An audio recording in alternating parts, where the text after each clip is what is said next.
할렐루야. 우리 옆 사람하고 충성된 사람이 됩시다. 이렇게 인사 한번 나누겠습니다.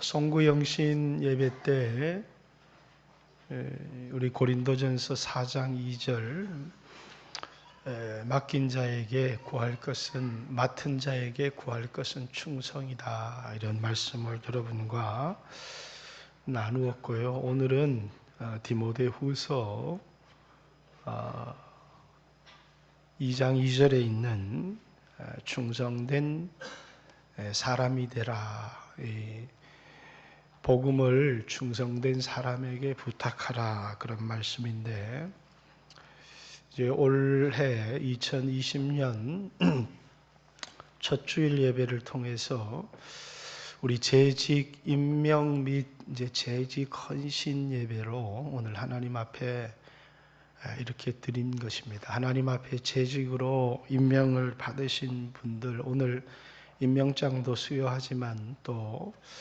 하나님의 말씀을 듣고 올 한 해 하나님 앞에 충성된 사람이 되어져야 되겠다라고 결심하고 기도하는 시간이 되었으면 좋겠다, 그런 바람을 가져봅니다.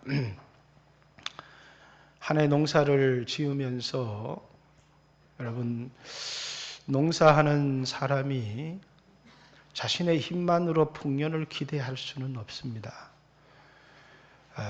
농사를 잘 지어 놓았지만은 추수를 앞두고 큰 태풍이 와서 모든 과실을 다 떨어지게 만들어 버릴 수도 있고, 또 봄에 모내기를 해야 되고 씨를 뿌려야 되는데 이른 비가 적당히 내려야 모내기도 할 수 있고 밭에 씨를 뿌릴 수도 있고 모종을 할 수도 있는데, 그만 가뭄이 와서 이 곡식을 뿌리지 못하는 경우도 있고, 또 가을에 추수를 앞두고 과실이 굵어지려면 늦은 비가 적당히 와주고 햇빛도 적당하게 비추어 주어야 모든 것이 풍년이 되어지는데, 농사를 짓는 사람은 농부의 노력만으로 결코 풍년을 기대할 수 없다는 사실을 압니다. 하늘이 도와주어야,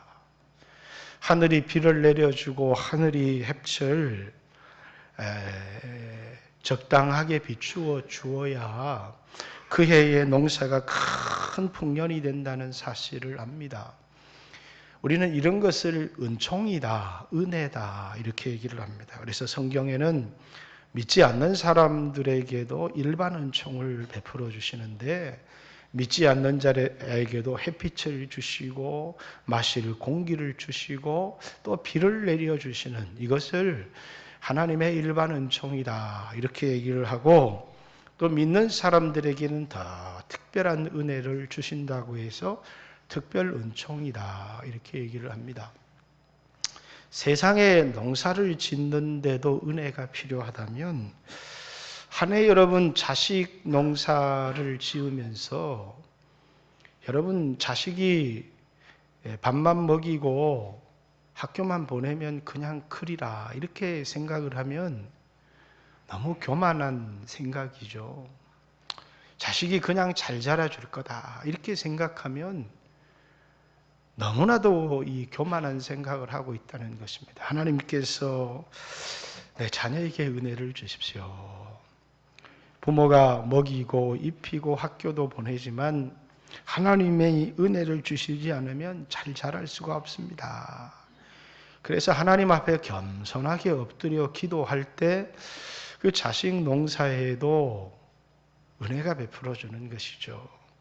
근데 그만 교만해서 하나님의 은혜를 구하기보다는 자식 위해서 기도는 하지만 세상적인 복만 구하고 마음이 높아져 있다면, 그만 하나님의 은혜를 거두시면, 그래서 이 자식을 하나님 앞에 올려드리고 겸손하게 기도하고 다른 사람을 섬기고 이러기보다는 그냥 자랑하고 교만했다면, 하나님의 은혜를 거두시면 그때부터는 자랑할 게 없어져요. 아무것도 하나님 앞에 영광을 돌려야 될 텐데, 그래서 자식 농사도요, 하나님의 은혜 없이는 되는 법이 없어요. 그래서 우리 자식을 자랑하는 게 아니고 하나님께 감사해야 합니다. 늘 자녀를 볼 때마다 하나님 감사합니다. 하나님의 은혜 때문에 여기까지 왔습니다. 이렇게 감사해야지, 자랑하다 보면 은혜가 사라질 수가 있습니다. 하물며 한 해 목회를 하고 영혼을 우리가 맡았습니다. 그런데 이 영혼을 맡은 사람들, 목회를 하는 사람들, 교회 안에 직분을 받은 사람들이 이게 내 힘으로 되는 걸까요? 그래서 교회에 은혜가 있으면 교회는 부흥합니다. 하나님이 거기 풍성한 결실을 주시지만 그만 은혜가 사라지면 아무리 인간이 힘을 쓰고 노력을 해도 거기에는 어떤 역사도 일어나지 않습니다. 그래서 한 해를 시작하면서 우리는 뭐라고요? 이제 교회에도, 우리가 맡은 직분에도, 가정에도, 내 자녀에게도, 세상적인 농사에도 하나님의 은총이 필요하다. 그래서 하늘을 생각하고 하나님을 바라보며 은혜를 구하면서 한 해를 시작해야 된다라는 것입니다. 그래서 하나님, 겸손한 마음으로 하나님 은혜 없이는 올 한 해도 은혜 부어주시지 않으면 인간의 수고는 헛됩니다. 수고하고 충성하고 노력하지만 하나님의 은혜 없이는 아무것도 되지 않습니다. 때를 따라 돕는 은혜를 주세요. 이른 비와 늦은 비의 은혜를 주세요. 이렇게 간구해야 되는 것입니다. 왜냐하면 여러분과 저는 우리의 힘으로 살아가는 사람들이 아니고 하나님 은혜로 살아가는 사람들이에요. 그런데 자주 그리스도인들이 이 사실을 망각합니다. 이스라엘 백성이 애굽 땅에 살아갈 때는 나일강의 물을 끌어다가 농사를 지었습니다. 인간의 수고와 능력으로 살아갈 수 있는 곳이 이집트였습니다. 세상이었다 그 말입니다. 그러나 하나님이 그들을 이끌어서 젖과 꿀이 흐르는 가나안 땅에는 물이 하늘에 저장이 돼 있어서 하나님의 말씀에 순종하고 하나님이 은혜를 주시면 하늘에서 저절로 이른 비와 늦은 비를 적당하게 내려주시지만 그만 그들이 하나님을 잊어버리고 교만하고 말씀에 불순종하면 하늘이 비를 내리지 않습니다. 가뭄이 찾아오기도 하고 또 비가 오면 아주 폭우가 쏟아져서 지어놓은 농사를 다 망쳐버리도록 그렇게 오고 마는 것입니다. 그래서 가뭄이 오든지 홍수가 오든지 이런 것을 올 때마다 우리는 우리 자신을 돌아봐야 돼요. 농사에 병충해가 들거나 이럴 때 내가 하나님의 말씀을 떠나지 않았는지, 내가 하나님을 잊어버리지 않았는지, 내가 겸손한 자리에서 떠나서 교만한 자리에 서 있지는 않은지 우리 자신을 점검하고 돌아봐야 되는 것입니다. 그래서 여러분들이 올 한 해를 시작하면서 올 한 해도 나에게는 주님의 은혜가 필요합니다. 그런 마음으로 시작했으면 좋겠고요. 오늘 이 본문의 말씀은 바울이 이제 이 세상을 떠날 날이 가까워 왔습니다. 이제 죽음을 앞두고 있습니다. 그러면서 그의 영적인 아들 디모데에게 편지를 씁니다. 그 편지를 통해서 뭐냐면 내가 했던 복음 전파하는 일을 이제는 네가 해야 한다라고 하는 이 디모데에게 자신의 사명 복음 전파하는 사역들을 위임하기 위해서. 디모데는 바울과 같은 위대한 사람이 아닙니다. 학문적으로 위대하지 못합니다. 로마의 시민권을 갖고 있거나 경제적으로 부유하거나 사람들에게 강력한 영향력을 가지고 있거나 그렇다고 해서 막 담대한 심령을 갖고 있거나 건강한 몸을 갖고 있거나, 물론 바울도 건강한 몸은 갖고 있지를 못했지만 비위가 아주 약했던 것 같아요. 그래서 내가 자주 나는 비위를 인해서 포도주를 먹어라. 그래서 늘 저처럼 이 몸이 종합병원이에요. 이게 디모데입니다. 거기다가 늘 조금만 어려움이 있어도 바울처럼 막 담대하게 어려움들을 헤쳐나가는 그런 성격이 아니라 아주 소심하고 아주 두려워하고 아주 나약한 그런 사람이었습니다. 그런데 어떻게 이렇게 나약한 사람이 바울과 같은 학문을 갖고 있지도 못하고 강한 심령을 갖고 있지도 못하고 이런 나약한 사람이, 이게 바울은 오늘날로 얘기하면 심령도 강하고 학문적으로도 가말리알의 문화에, 그리고 이 육신적인 혈통도 아주 탁월한 사람이었지만 디모데는 뭡니까? 잡종입니다. 잡종. 헬라인 아버지, 유대인 어머니 밑에서 자란 혼혈 잡종에다가, 그래서 사람들 앞에 그렇게 인정을 받지도 못했고, 그렇다고 유명한 대학을 나온 것도 아니고, 오늘날로 얘기하면 그냥 평범한 고졸 출신에, 그래서 여러분 학벌을 비하하려고 하는 이야기는 아닙니다. 그리고 심령도 아주 약하고 자신감도 부족한 이런 사람이었는데, 어떻게 이런 사람이 바울의 수제자가 될 수 있고 바울의 대를 잇는 위대한 하나님 나라의 사역자가 될 수 있느냐? 뭐 때문이었다고요? 은혜 때문입니다. 여러분, 세상은 사람들이 이렇게 생각합니다.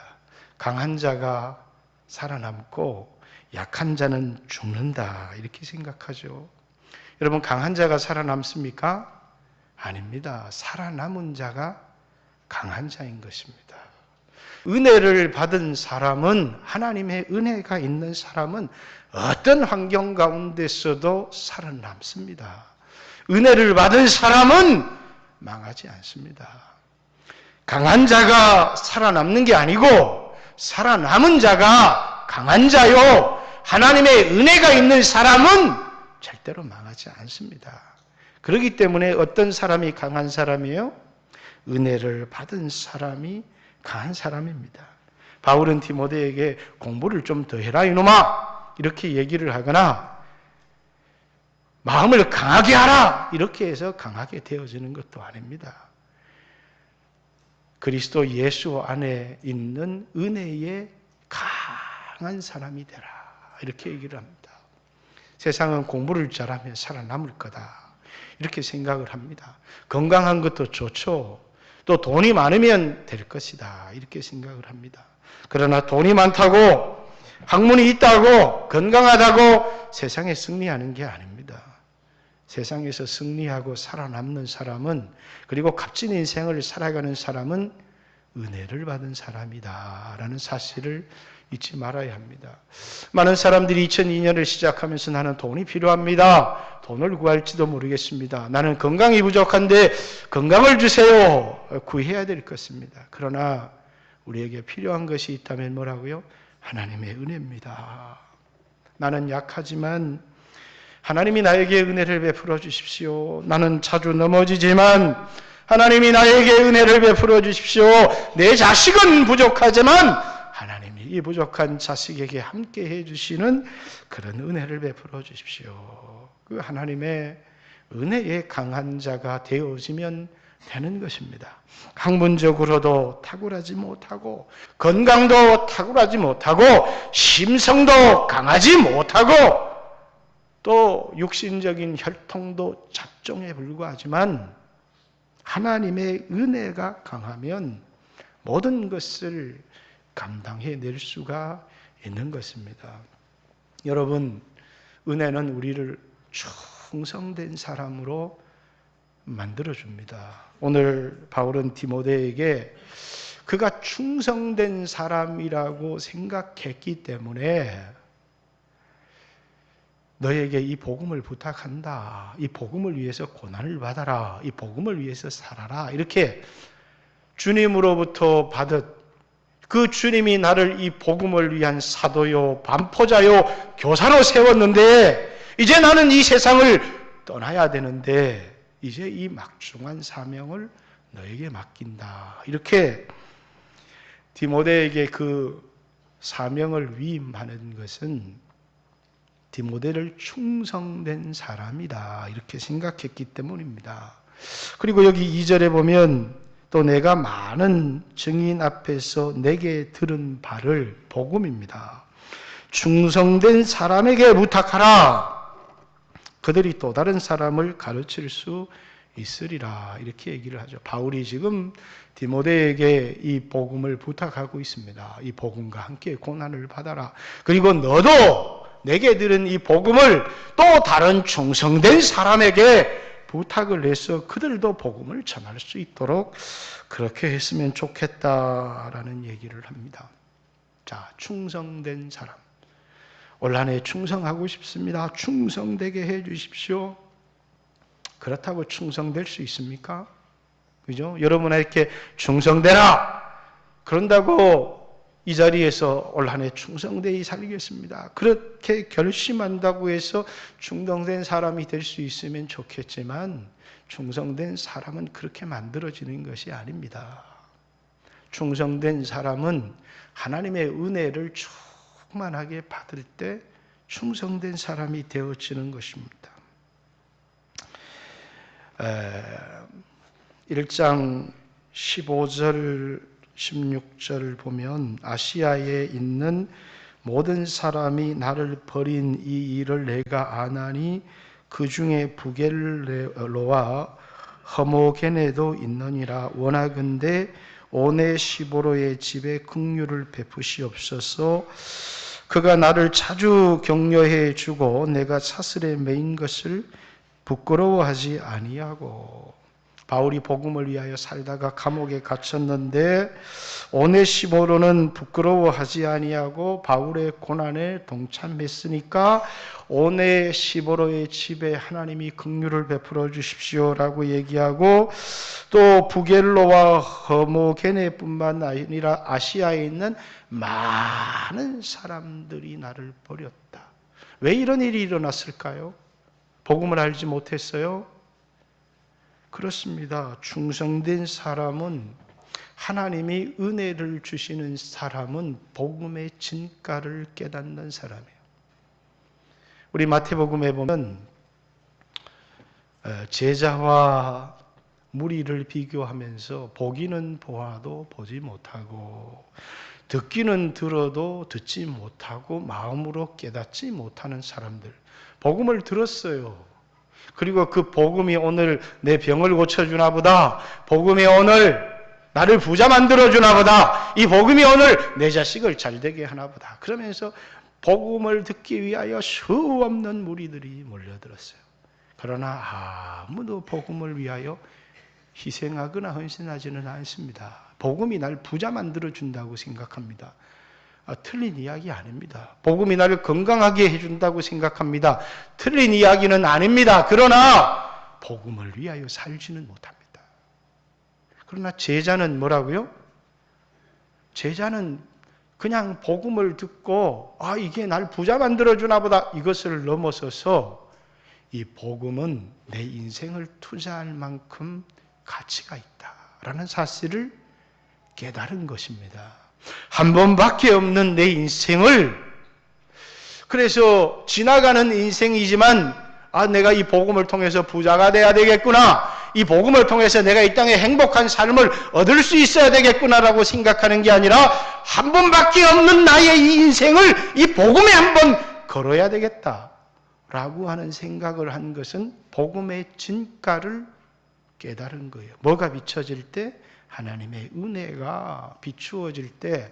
그래서 극히 값진 진주 하나를 발견하며 이렇게 복음의 진가를 깨달은 거예요. 그냥 아이고 좋다 이렇게 생각하는 게 아니라 돌아가 자신의 소유를 다 팔아서 그 진주를 샀느니라는 것은 예수 그리스도께 자신의 전 생애를 걸고 투자하는 사람, 이 사람은 뭐예요? 배반하지 않아요. 그리스도를 배반하지 않아요. 그런데 위기가 왔습니다. 예수님 때문에 내가 손해를 볼 것 같아요. 감옥에 갇혀야 될 것 같아요. 그러니까 뭡니까? 예수 그리스도의 가치를 깨닫지 못한 사람은 돌아서는 것입니다. 왜 돌아서느냐? 복음을 듣기는 들어도 부자 되는 복음이라고 생각했지 거기 자신의 인생을 걸지를 못해요. 밭에 감추인 보화를 발견한 사람도 마찬가지입니다. 발견했어요. 복음의 진가를 깨달았어요. 이건 하나님의 은혜로 깨달은 것입니다. 돌아가서 자신의 소유를 다 팔아 그 밭을 사는 거예요. 왜?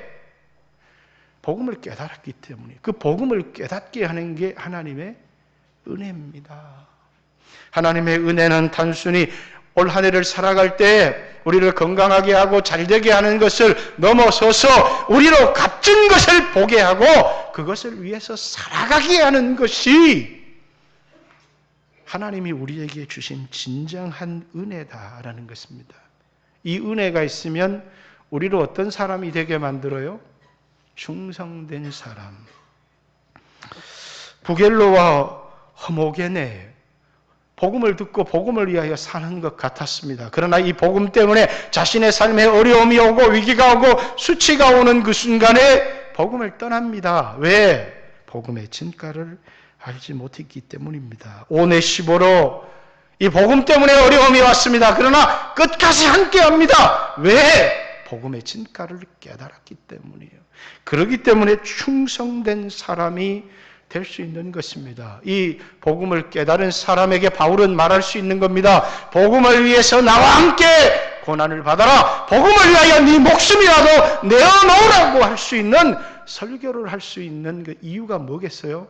복음의 진가를 깨달은 사람에게 바울은 이런 설교를 하는 것입니다. 그래서 바울은 복음 때문에 갇힌 나를 부끄러워하지 마라. 나도 복음을 부끄러워하지 않는다. 그래서 1장에 말씀해 보면요. 11절 내가 이 복음을 위하여 선포자와 사도와 교사로 세우심을 얻었노라. 이로 말미암아 내가 또 이 고난을 받되 부끄러워하지 아니함은 내가 믿는 자를 내가 알고 또한 내가 의탁한 것을 그날까지 그가 능히 지키실 줄을 확신함이라. 내가 믿는 그분을 내가 안다. 복음이 뭔지를 내가 안다. 그렇기 때문에 나는 이 복음을 부끄러워도 아니하고 나는 이 복음을 위하여 어떤 손해를 받아도 그걸 손해라고 생각하지 않는다.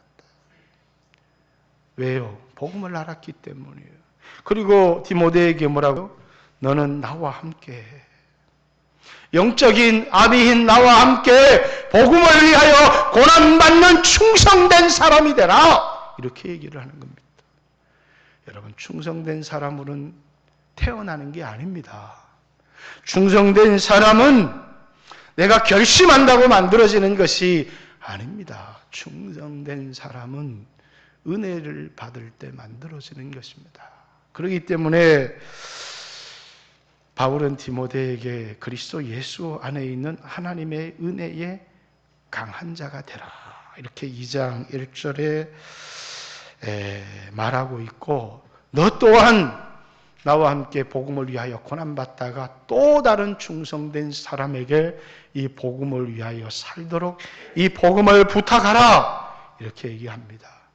복음이 나를 위해 있는 것도 중요하지만 그렇습니다. 복음을 깨달은 사람은 이 땅에 우리가 육신을 가지고 살아가는 동안에 무엇을 위하여 살아가야 될지 삶의 목표가 분명한 사람입니다. 그래야 그 사람이 어떤 삶을 살아갈 수 있어요? 충성된 사람. 그래서 여러분, 충성된 사람을 만드는 것은 하나님의 은혜입니다. 은혜를 받으면 충성된 사람이 만들어지게 되어 있습니다. 충성된 사람은 어떤 삶을 이 세상에서 살아가느냐? 2장 3절 4절 너는 그리스도 예수의 좋은 병사로 나와 함께 고난을 받으라. 병사로 복무하는 자는 자기 생활에 얽매이는 자가 하나도 없나니 이는 병사로 모집한 자를 기쁘게 하려 함이라. 복음을 깨달은 사람, 복음에 충성된 사람. 여러분, 충성되다라고 하는 말 자체가 뭐예요? 내 충성을 받으실 분이 있다는 거죠. 모든 게 나를 위해서 존재하는 자기중심적인 사람은 절대로 충성이라는 말은, 여러분 군인들도 군에 가면 충성 이럴 때 어디에 충성을 하느냐? 그냥 충성한 거예요. 어디에 충성을 하는 겁니까? 나라에. 자기를 부른 나라에 충성하는 겁니다. 내일 우리 찬민 형제가 군에 가는데 누구의 부름을 받고 가는 겁니까? 주님의 부름을 받고 군에 가는 것은 아닙니다. 대한민국 국민으로서 국가의 부름을 받고 군대에 입대를 하는 거예요. 국가로부터 국민으로서 국방의 의무로 부름을 받았어요. 그러면 그 3년을, 아니 요즘은 3년이 아니죠. 2년도 안 되더라고요. 그 시간을 어디에요? 부름받은 국가에 충성을 다하는 겁니다. 국민들이 격려할 때마다 충성 그러는데 어디에 충성을 해야 될지 몰라요. 군인은 부름받은 국가에 충성을 하는 것입니다. 여러분과 저는 부름받은 주님께 그리스도 예수의 좋은 군사로 그분을 기쁘시게 하기 위해서 그분께 우리의 충성을 드리는 것입니다. 그 충성된 삶이라고 하는 것이 뭐냐면 자신의 생활에 얽매이지 않는다라는 것입니다. 많은 사람들이 그만 우리의 생활에 얽매일 때가 참 많아요. 왜? 우리가 한 해 동안 주의 일을 해보지만 우리가 세상에 얽매일 일들이 얼마나 많습니까? 그러나 충성된 삶을 살겠다라는 말은 내 삶의 목적이 내가 아니고 주님을 위해서 살겠다. 그래서 삶의 우선순위가 주님이 되어지는 거예요. 여러분, 우리의 인생이 바뀔 때, 변화가 일어날 때 한 가지 일이 일어납니다. 그게 뭐냐면 우선순위의 변화가 일어납니다. 마음에 수없이 결심을 해도 우선순위의 변화가 일어나지 않잖아요. 그럼 어떤 변화도 일어나지 않습니다. 마태복음에도 이방인들의 삶, 세상을 사랑하는 삶, 육체의 삶의 특징은 먹을 것, 마실 것, 입을 것, 왜? 육신에 대한 염려, 몸을 위하여입니다. 몸을 위하여 무엇을 먹을까, 무엇을 입을까, 무엇을 마실까 염려하지 마라. 이것은 다 이방인들이 구하는 것이요. 이건 이방인의 삶입니다. 그러나 부름받은 우리는 몸을 위하여가 아니라 주를 위하여 이렇게 얘기를 하고 있습니다. 그래서 먼저 그의 나라와 그의 의를 구하라. 그리하면 이 모든 것을 너희에게 더하시리라. 그리고 너희를 부르신 그 주님은 이 모든 것이 너희에게 있어야 될 줄을 아시느니라. 이렇게 얘기를 합니다. 우리의 변화라고 하는 건 뭐라고요?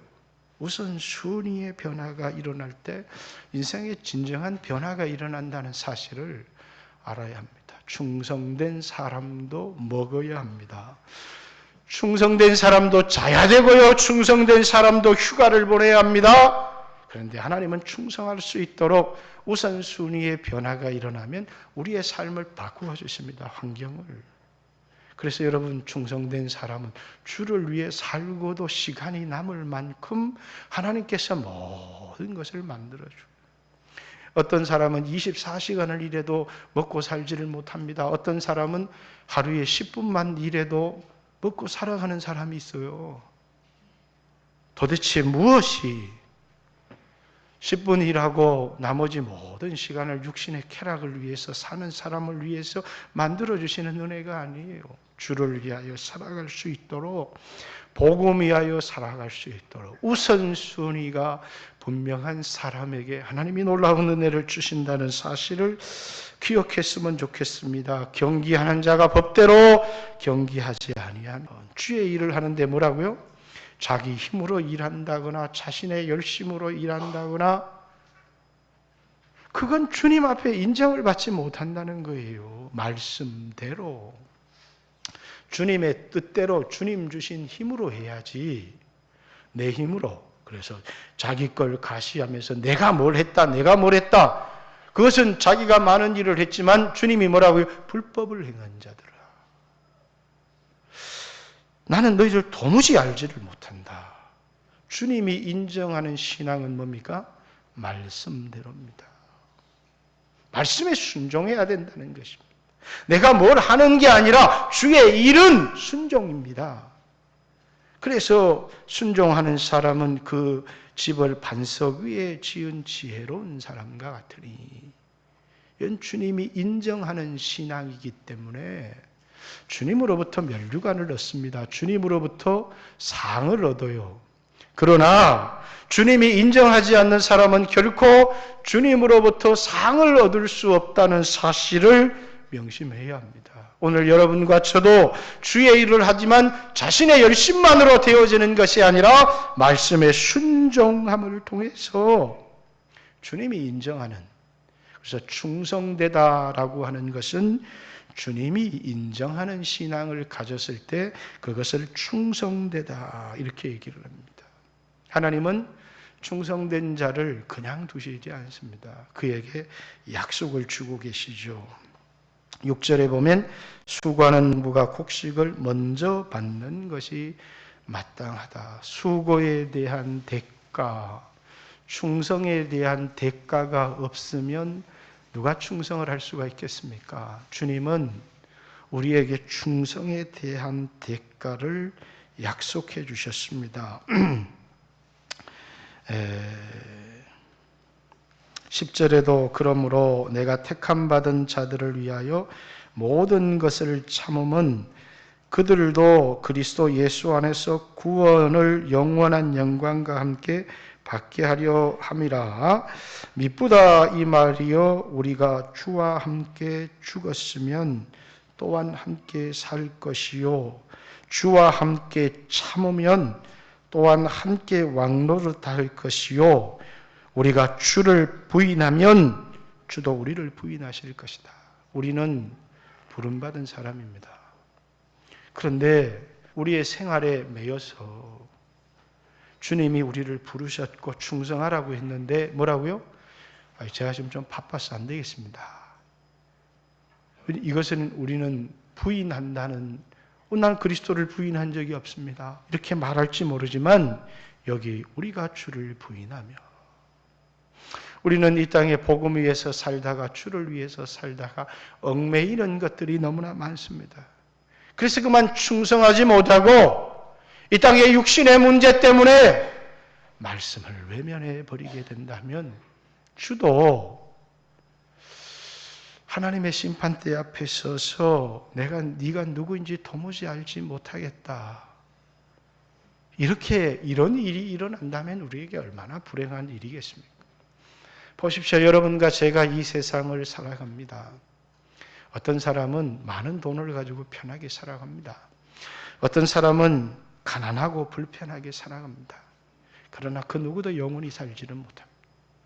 이 땅의 짧은 인생에 부자와 가난한 사람의 차이는 비즈니스석을 타고 여행을 하는지 일반석을 타고 여행을 하는지 기름진 음식을 먹는지, 그렇죠? 요즘은 식사비도 비싼 게 많더라고요. 얼마 전에 어떤 목사님이 선교를 가게 돼서 함께 식사를 나누는데 보니까 4만 원짜리 식사도 있더라고요. 그것도 이제 3천 원짜리, 4천 원짜리 된장찌개도 많아요. 저는 개별적으로는 된장찌개가 더 좋습니다.